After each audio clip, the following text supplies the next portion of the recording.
We'll demonstrate that. It just easily fits down, pushes into the trough rather snugly, and also gives some extra elbow cushioning that the towel does not always afford. And it keeps the patient's hand in a functional position that's perfect for the swelling to decrease and go back up into the body. Okay, we can remove this piece, and we're going to next be looking at a commonly used, although very complicated, sling.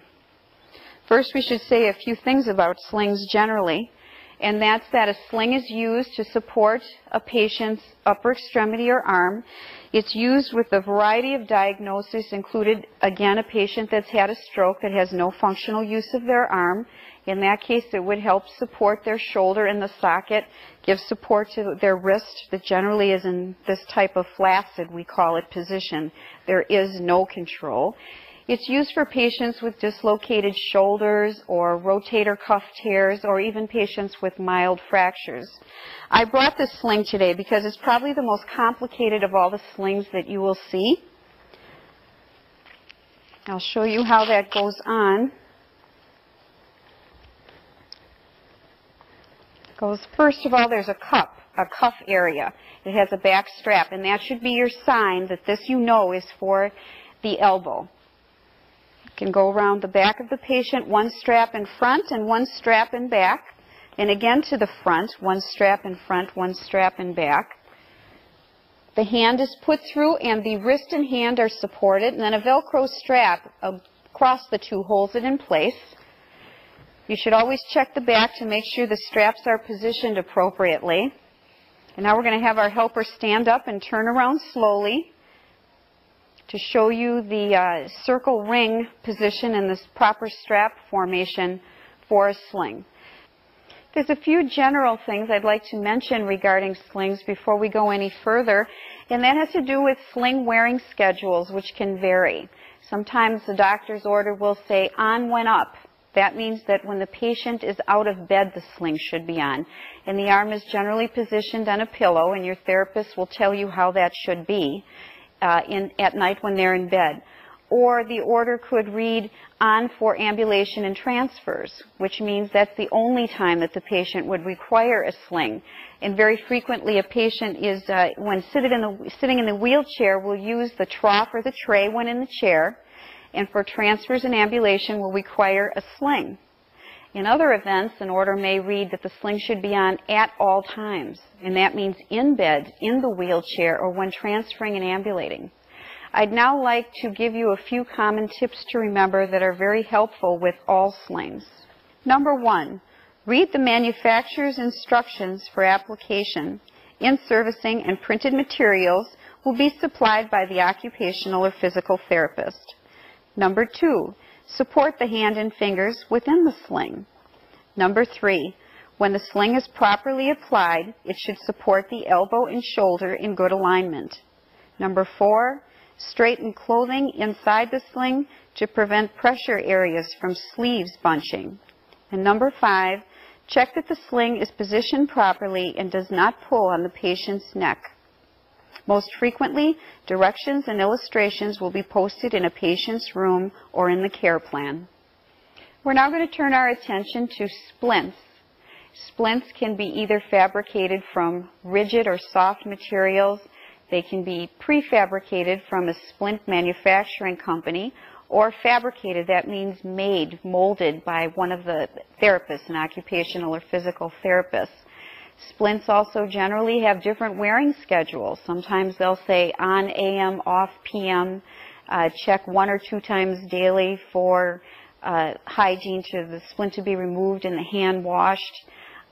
Today we're going to start with looking at a functional hand splint.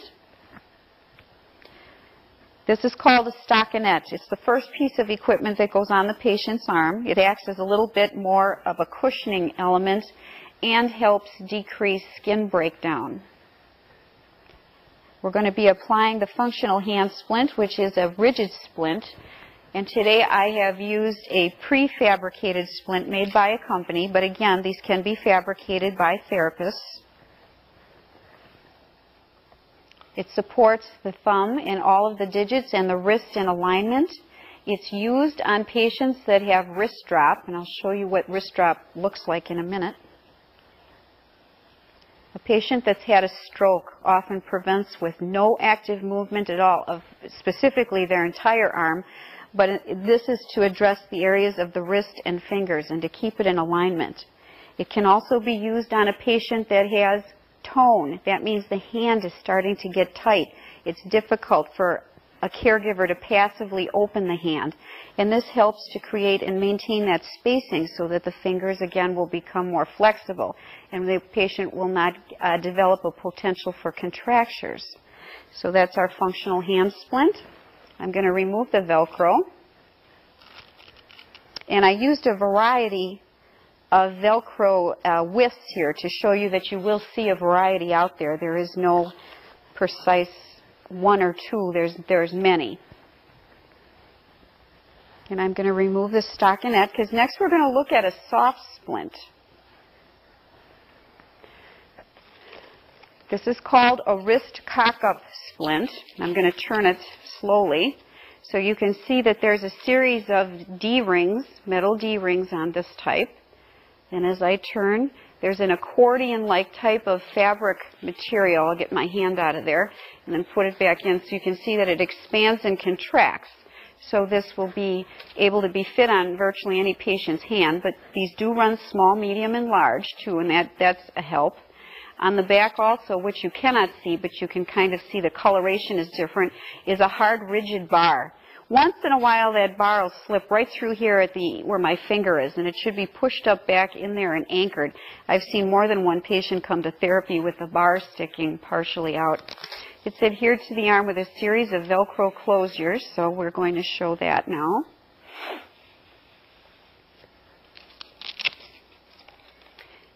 This is a good indication to talk about not pulling on the Velcro straps, because what you're going to do then is create skin breakdown and pain for the patient. The splints, whether they be rigid or soft, serve the purpose of the functional placement and holding of the hand. All that the straps do is merely hold it on.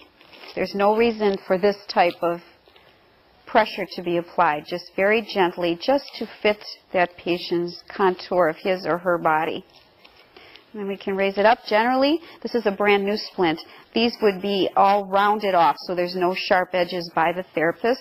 Often the rigid and the soft splints are labeled on days, off nights, on days, and for what hand they're for, as well as directions being put in the care plan for you. And in-servicing, lots of in-servicing by your therapist. One last word about splints, and probably one of the most important of all, is splint precautions. If there are any signs of redness, pain, swelling, or skin breakdown, the splint, whatever type it is, should be removed immediately.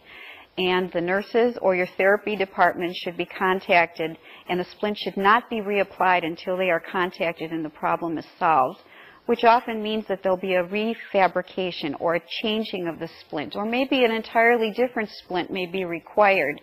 So it's very important that you do thorough skin inspections, not only in the morning or in the evening when the splint is applied, but throughout the course of the day, removing the splints for hand washing and hygiene. It's very important that all materials are maintained in immaculate order and that all the skin is inspected thoroughly. Even perspiration, as I briefly mentioned before, can create a hot, damp, moist environment where pressure areas can start becoming broken down and very painful to the patient. Let's now turn our attention to palm guards and washcloth rolls. First, I'd like to say a word about washcloth rolls and tight, contracted hands. By contracted hands, I mean that tight fist that you'll frequently see patients in long-term care that they've developed over years. In fact, I've seen several where the nails have actually embedded into the skin. And as a result, nursing, by trying to help with this problem, and therapy too in the past, has used a washcloth in the palm of a patient's hand but now it's felt the washcloth, because of its texture and the softness of the material, actually increased more contrast